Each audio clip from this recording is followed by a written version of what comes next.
All right, welcome back. So I've got a couple features that I want to show as they exist in 2.0, but these are features in 3.0 firmware that I'm really excited about.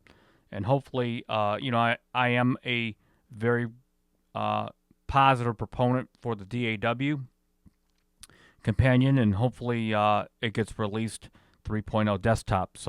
But let me just show you how they exist as today and what I do to work around not having, of course, the features that is improved in 3.0. But so here's the basic feature. So I've got a sequence here.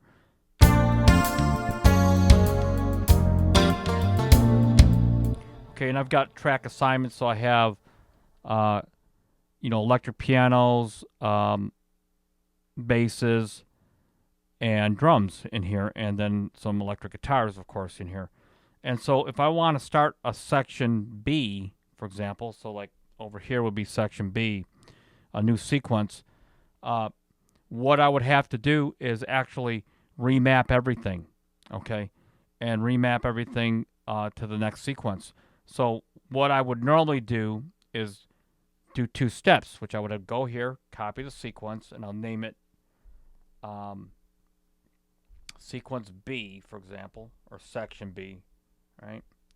All right, and I would naturally put it into the second sequence. And what that would do is in sequence B, it would carry over all the other assignments to the different tracks. So I see how they're still lined up. Okay, so they're all lined up, as you can see. But now in section B, I've got the same sequence in here, and I want to record different parts. So what I would do is take the extra step just to get those tracks and instruments to line up.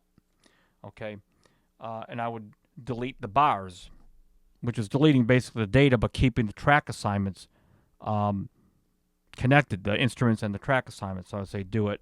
And now I have basically a sequence that defaults to one bar.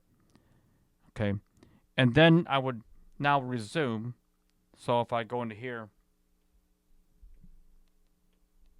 and I could play this,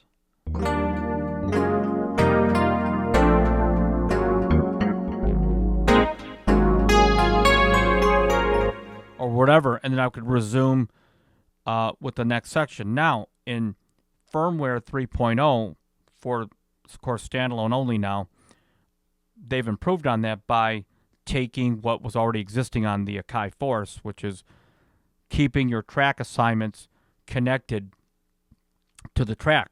And it does also an automatic purge, so if I don't like this particular sound here, this is a big deal. Like if I don't like this MKS sound in here and I reload something else, if I go into here and I'll replace it with something else, I'll just put anything else. Like this sound here.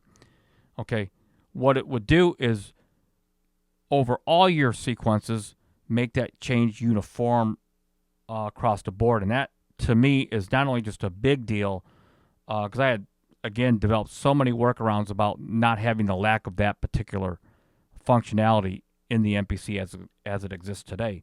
So that's a big deal, because what happens is if I reassign that new sound, which is called all glass,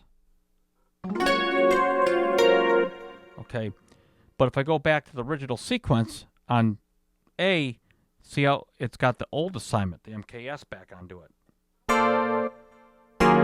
So I would have to go back and make that change across the board and go backwards if I were to change that sound stack. So that's a very, very big deal. Now, one of the things on my wish list, and I'll be sending this into Akai if they already haven't received it, is a little button that's right here. It's missing here, but the capability of linking, as you can do on the machine.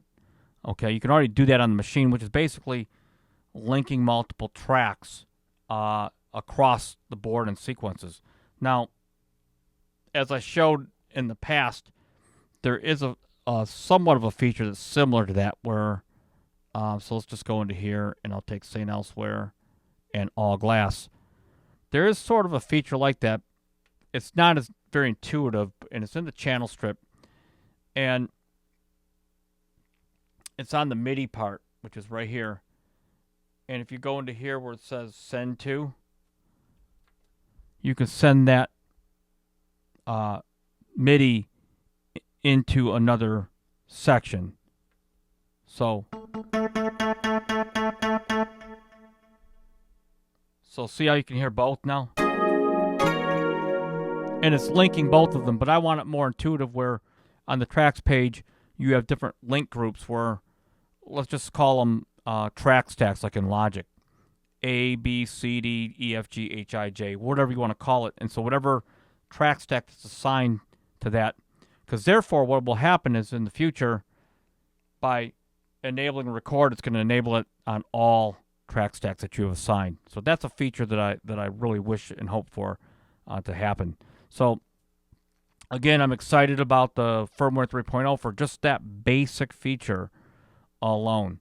So anyway, thanks for coming by. Until next time, peace out.